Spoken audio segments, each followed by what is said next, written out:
Hello everyone, welcome to Vyom classes. दोस्तों, कल हम लोगों ने चार्टर एक्ट 1813 तक कंप्लीट कर लिया था। अब उसके आगे अगले इस लेक्चर में हम लोग देखते हैं 1833, जो उसके 20 साल बाद आया था। इसमें क्या क्या प्रावधान किए गए? तो 1813 में क्या था? उसमें आंशिक रूप से कंपनी के एकाधिकार हटाया गया था और चाय और चीन और चाय का व्यापार अभी भी में था। बट इसमें क्या किया गया? कंपनी का एकाधिकार पूर्णतः रूप से समाप्त कर दिया गया। और एक प्रावधान क्या किया गया इसमें? बंगाल गवर्नर जनरल को भारत का गवर्नर जनरल नाम दे दिया गया। यानी कि अब वो जो बंगाल गवर्नर जनरल था वह पूरे भारत का गवर्नर जनरल कहलाया जाएगा। और प्रथम गवर्नर जनरल कौन था? Lord William Bentinck. और एक और क्या गया? एक विधि सदस्य नियुक्त किया गया और इसी के साथ विधि आयोग की भी स्थापना की गई 1834 में। तो और इसके विधि सदस्य के कौन थे? ये लॉर्ड मैकाले। ठीक है, तो लॉर्ड मैकाले विधि आयोग के अध्यक्ष थे। और क्या प्रावधान किए गए इसमें सिविल सेवाओं के लिए खुली प्रतियोगिता प्रदान का प्रयास किया गया। यानी कि सिविल सेवा जो थी उसके लिए खुली प्रतियोगिताओं का प्रावधान का प्रयास किया गया। बट निदेशक मंडल के विरोध के दौरान इसको हटा दिया गया। तो प्रयास का अगर पूछे सिविल सेवा का खुली प्रतियोगिता के लिए पहली बार प्रयास किस अधिनियम में किया गया? तो चार्टर अधिनियम 1833 में, सॉरी। ठीक है, और एक और प्रावधान किया इसमें दास प्रथा को समाप्त करने के लिए कुछ आवश्यक कदम उठाए गए। तो दास प्रथा को समाप्त करने के लिए आवश्यक कदम उठाए गए। तो ये 5 पॉइंट थे इसमें। आगे देखते हैं हम लोग। इसके बाद 20 साल बाद फिर से अधिनियम आएगा। तो इसमें क्या था? तो ये आपका 1833 अधिनियम 53 था। तो इसमें 33 यानी कि 20 साल बाद फिर से आया। तो इसमें क्या प्रावधान किए गए थे? इसमें पहला प्रावधान ये किया गया था, तो इसके तहत पहली बार गवर्नर जनरल की परिषद के विधायी एवं प्रशासनिक कार्य को अलग अलग कर दिया गया। यानी गवर्नर जनरल जो इसके विधायी और प्रशासनिक कार्य एक ही हुआ करते थे, अब उनको अलग अलग कर दिया गया। और इसमें परिषद में 6 नए सदस्य जोड़े गए, जिन्हें नए पार्षद जोड़े गए, जिन्हें क्या कहा गया? विधान पार्षद। जो 6 सदस्य जोड़े गए विधान पार्षद कहा गया। तो अब संख्या कितनी होगी? 12 होगी। पहले 6 थे और अब फिर 6 जोड़ दिए गए, तो 12 टोटल हो गए। और क्या प्रावधान किया गया? और अगला पॉइंट था इसमें, संपूर्ण भारत में जो है एक ही पृथक विधान परिषद की स्थापना कर दी गई। इसे ही आगे चलकर लघु संसद का नाम दे दिया गया। ठीक है, ठीक। और आगे आपका अगला 3rd पॉइंट है, इसके तहत प्रमुख सरकारी सेवाओं में नामजदगी का सिद्धांत समाप्त कर कंपनी के महत्वपूर्ण पदों को प्रतियोगी परीक्षाओं के माध्यम से भरने की व्यवस्था कर दी गई। यानी कि जो 1833 में जो प्रयास किया गया था, अब यहाँ क्या प्रतियोगी परीक्षाओं के माध्यम से ही भरे जाएंगे। तो और पहली बार सिविल सेवाओं में भारतीयों को शामिल करने का प्रावधान भी किया गया। तो सिविल सेवा में भारतीयों को यानी कि उसमें शामिल करने का प्रावधान भी इसी एक्ट के थ्रू किया गया। तो ये 3 पॉइंट इसके थे। अगला अब 1853 में जो हुआ, अब 1857 में क्रांति हुई इसके बाद, तो उसका बहुत प्रभाव पड़ा। तो उससे पहले ही 20 साल का वेट करे बिना ही अब जो है भारत शासन अधिनियम 1858 लाने की ज़रूरत पड़ गई। इसमें क्या क्या किया गया? तो 1857 में जो क्रांतियाँ हुई थी, 1857 क्रांति, तो उससे बहुत कुछ सीखा इन लोगों ने और ये लोग डर गए। तो इन लोगों ने क्या किया? ब्रिटिश संसद ने कि सबसे पहले जो भारत का शासन था वो सीधे महारानी के हाथों में आ गया। यानी कि अब जो सारा शासन था वो ब्रिटिश महारानी चलाएंगी। यानी कि ब्रिटिश क्राउन से सारा गवर्न होगा। और दूसरा पॉइंट क्या किया गया? जो गवर्नर जनरल था भारत का, उसका नाम चेंज कर दिया गया। और क्या नाम रख दिया? वायसराय कहा जाने लगा, जो ब्रिटिश ताज का प्रत्यक्ष प्रतिनिधित्व था। यानी कि सीधे ही उनको ही सारे रिपोर्ट प्रस्तुत करता था। और प्रथम वायसराय कौन था? Lord Canning. ठीक है, अगला काम क्या किया? यानी कि जब ईस्ट इंडिया कंपनी समाप्त कर दी गई, तो यानी कि द्वैध शासन जो चल रहा था, नियंत्रण बोर्ड और निदेशक बोर्ड को भी समाप्त कर दिया गया। जो 1784 के पिट्स इंडिया एक्ट में जो बनाया गया था। तो ये दोनों ही समाप्त कर दिए गए। द्वैध शासन जिसको कहते हैं, ये समाप्त कर दिया गया। तो यानी कंपनी समाप्त कर दी गई, तो जितने भी उससे जुड़े हुए सब बोर्ड थे वो भी समाप्त हो गए।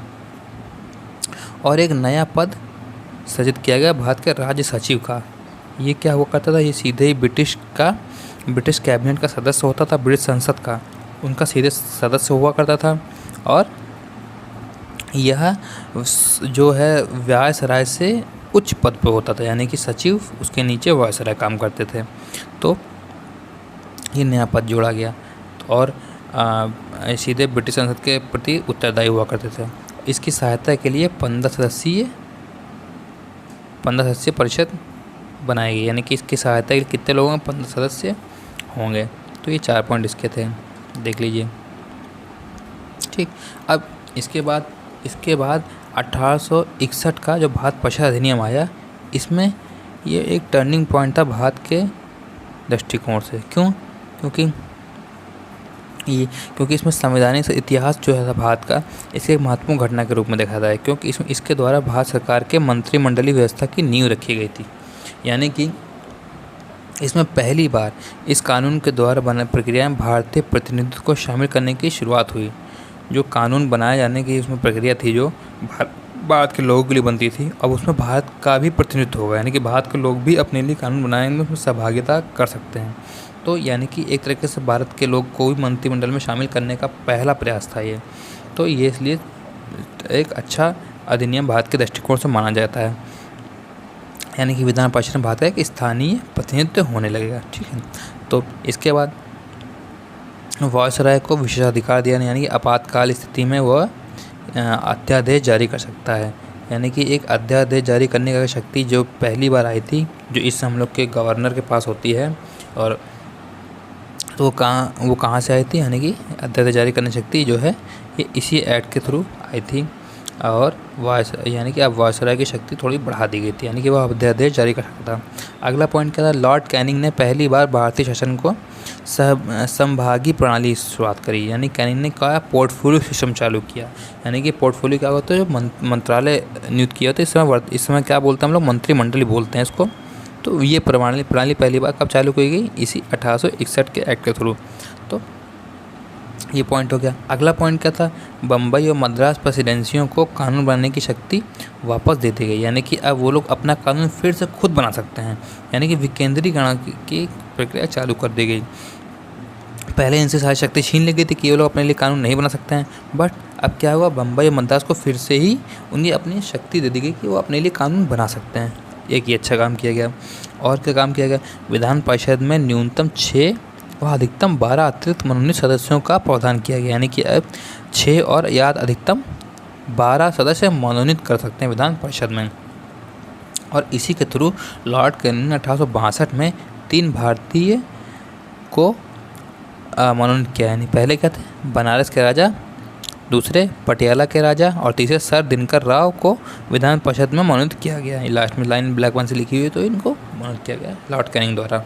तो ये एक अच्छा काम हुआ इस एक्ट के थ्रू 1861 में भारत के दृष्टिकोण से। ठीक है, अगला हम लोग देखते हैं क्या है, अगला जो है भारत परिषद अधिनियम 1892। इसमें क्या क्या प्रावधान किए गए, चलिए ये देखते हैं हम लोग। तो इसमें ये कहा गया वर्ष 1861 में कि अधिनियम में सुधार की आवश्यकता थी। ठीक है, क्योंकि बाहर जितने भी एक्ट बन रहे थे, जितने भी अधिनियम बनते, उन सब में कुछ ना कुछ कमियाँ रहती थी, तो उसमें सुधार की आवश्यकता थी। तो अब ये बात उठाए कौन कि उसमें सुधार करें, तो बहुत सारे बहुत सारे लोग उठाए रहते, लेकिन कोई ऐसी बड़ी पार्टी नहीं थी। जब 1885 में कांग्रेस की स्थापना हुई, तो उन लोगों ने मिल के सुधारों की मांग करी और अंततः उनका प्रयास काम आया और 1892 अधिनियम कांग्रेस की राजनीतिक कोशिश का पहला परिणाम साबित हुआ। और इसमें क्या क्या प्रावधान किए गए, अच्छे का प्रावधान क्या हो किए गए थे। तो पहला पॉइंट देखते हैं, इसमें क्या क्या किया गया था। इसमें यह किया गया था, केंद्रीय और प्रांतीय विधान परिषदों अतिरिक्त सदस्यों की संख्या बढ़ा दी गई थी, यानी कि गैर सरकारी सदस्य जो थे उनकी संख्या उसमें बढ़ा दी गई थी। और दूसरा प्रावधान क्या किया गया, भारतीय सदस्यों को वार्षिक बजट पर बहस करने की अनुमति दे दी गई। ये सबसे बड़ा पॉइंट था इसमें कि अब भारतीय सदस्य जो है वार्षिक बजट पर बहस कर सकते हैं और सरकार से प्रश्न भी पूछ सकते थे। हालांकि प्रश्न पूछने से पहले उनको 6 दिन पहले ही नोटिस देना पड़ता था कि हम ये प्रश्न पूछेंगे आपसे। फिर भी ये एक बहुत पॉजिटिव पॉइंट था कि भारत में भारतीयों को बजट पर बहस करने की शक्ति और सरकार से प्रश्न पूछने की शक्ति दे दी गई थी। लेकिन अभी भारतीय लोग मतदान नहीं कर सकते थे, इसका अधिकार अभी नहीं दिया था। तो फिर भी 2 पॉइंट जो दिए गए थे, बजट बहस और प्रश्न पूछ सकते थे, तो ये शक्ति प्रदान की गई। आगे इसमें थर्ड पॉइंट क्या है, जनता का प्रतिनिधित्व करने वाली स्थानीय संस्थाओं को अपने प्रतिनिधित्व को चुनने, चयन करने और मनोनीत करने का अधिकार दे दिया गया। यानी कि अब क्या कह रहे हैं, गैर सरकारी सदस्यों को भी नियुक्ति अप्रत्यक्ष और सीमित चुनाव प्रदान किए गए। यानी कि अब गैर सरकारियों को भी जो लोग हैं वो अप्रत्यक्ष रूप से चुने जा सकते थे। अतः यहाँ से एक चीज़ पॉजिटिव चीज़ क्या आई, निर्वाचन पद्धति का आरंभ किया गया जाना इस अधिनियम की प्रमुख विशेषता थी। यानी कि निर्वाचन पद्धति जो स्टार्ट हुई वो इस नियम की प्रमुख विशेषता थी। ये देखिए पॉइंट याद रखिए, निर्वाचन पद्धति कहाँ से प्रारंभ हुई, तो 1892 के एक्ट के थ्रू। ठीक है, ये इसके साथ अच्छा